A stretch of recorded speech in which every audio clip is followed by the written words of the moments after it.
So you've got your wonderful garlic you've harvested earlier in the year, haven't you? You're doing your cooking and you break your bulbs open, you get those lovely cloves out, but then you're always stuck with tiny, tiny, tiny little cloves. Do you ever think, like me, oh God, what is the point of trying to peel this tiny little thing and you just chuck them? I think I'll just stick with the big ones. Don't throw them away. So what I did, not last year, but the year before, I had a few of these little spare ones when I was planting garlic, tiny, tiny little cloves. And they all say, don't plant small cloves, you want to plant the bigger cloves, which is correct. However, I did plant some of the small cloves because I didn't want to throw them away. And I just planted them in a spare patch of ground just over here. And they all came up, and I actually had quite decent bulbs off them. So what I'm going to do this year again is all these tiny, tiny little cloves, I'm going to find a little patch of ground and I'm going to plant these. And I'd love all of you to sort of follow along, join in, see how it goes. Why don't we all do it together? And we'll see how it goes and we'll have a little trial and we'll just see how big these bulbs get when they come to be harvested next year. Why don't you join me? So let's go and have a look to see where we can put them. Now I'm going to leave a space for my elephant garlic that Danny's going to send me some cloves for that. I've still got a space for that. But while we're over here, actually, let me show you how the garlic that I put in a couple of weeks ago is doing. That is my Casablanca.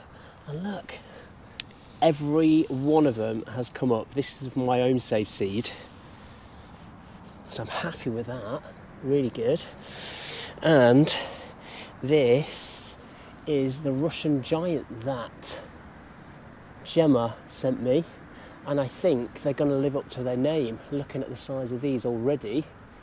And all of those have come up. So that is absolutely brilliant. So I want to keep this space free. So we need to find somewhere else. I think I know where.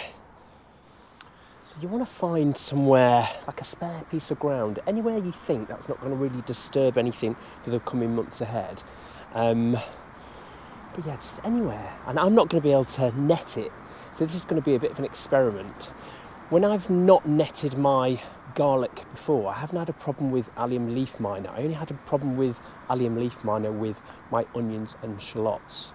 So even though I've netted my garlic here just as a belts and braces thing against the allium leaf miner, we're going to chance and put these little cloves in. What have we got to lose? So let's find a spare patch of ground. That's what you need to do. I think I know where I'm going to put it.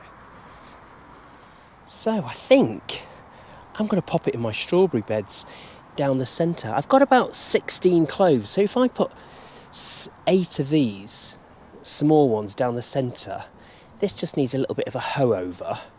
Get rid of some of this algae and a couple of these weeds. I've sorted all these strawberries out earlier in the season, so hopefully the garlic will be shooting up before these strawberry plants start to get a bit bigger. So that'll be good. And then I've got the other strawberry bed, which is over here. And then, yeah, I could put another row there. I think that's what I'm going to do. Right, let's get on with it. Well, I've just been walking through and I think there's been a bit of foul play on this plot. Well, looks like there's been a murder. Poor pigeon, by the look of it, has had it. Well, I say poor pigeon, but I don't like to see anything harmed, even though they do harm my crops. But yeah, it looks like, I think, yeah, I've had a bit of digging like this before. I think it's a fox. And I've found some droppings as well. So I actually do think this is a fox. I've had some digging in the other beds as well. So, yes, poor pigeon. Whilst I'm down this end of the plot, I might as well give you a quick look in the polytunnel to give you an update of what's going on in there. So, I moved this scarlet kale in here, and it seems to be doing okay. I moved that from the outside, which is in the other one of the raised beds. A few little white fly in here, but not too bad. It's looking okay. my overwintering of the pelargoniums just down here, and I actually put this avocado in the ground as well. So that's going to stay there permanently. I'm going to wrap this in fleece when we get the bad frost, and we'll see how we get on with that. But these other purple sprouting broccoli are doing great. Fabulous. The other ones I've still got covered because they're not, well, I'm going to try and boost them up a bit. And then Kaylet plant is doing okay. Just need to take some of these dodgy leaves off. And this is another good specimen of the old purple sprouting, so I'm quite hopeful for this. We've also got, ta-da! Like most of these have come up. I think only 3 have not come up yet. This is the crimson broad bean that Gemma sent me. So yeah, that's going to go in the bed that I cleared of the old dwarf French beans. I've just covered it over with some cardboard for now. In that raised bed. But yeah, let's see if those other 3 come up. I'll be happy with that. Another thing I wanted to show you was I made use of my carrot box. The carrot box that I did for last season, it wasn't very successful for carrots. So I decided I'm going to do something different. And in its place, I'm going to put some spare onions. I had the overwintering onion sets.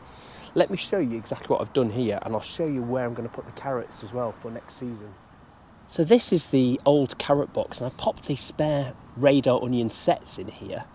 So we'll see how they do. And you know, luckily enough, we've got some mesh over here, so which is great for the allium leaf miner.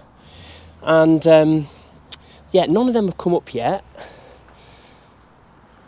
And here's my other beds of the onion sets. None have come up. I'm not worried because I planted these last year. I can just see a little green tip on one of them. I planted these exactly the same way last year, and they were absolutely amazing, so I'm not too worried. They'll be getting their roots down now into that nice rich soil. But this is where I'm going to plant my carrots next year, because then I won't need to protect them from the carrot root fly with any mesh, because it's going to be high up. This is quite tall, this metal raised bed. You can see I've filled this with compost. This is my green manure in the top here, but you can see how the compost has sunk right down. So this will all be getting topped up come spring. This will be chop and drop and topped up with compost. But then yeah, I'm going to put my carrots in the top here, so that's going to be the plan. Not too sure about these sides yet, so that's another thing to be thinking about.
So they're in. We shall see. Now I'd love as many of you as possible to take part if you could. I mean, I think it'd just be a fantastic little grow along, and we'll just see what the results are in come next year when we're going to harvest it. Now have a go. Why not have a go? Got a little bit of spare garlic, have a little go. My name's Will, you've been watching The Flying Gardener.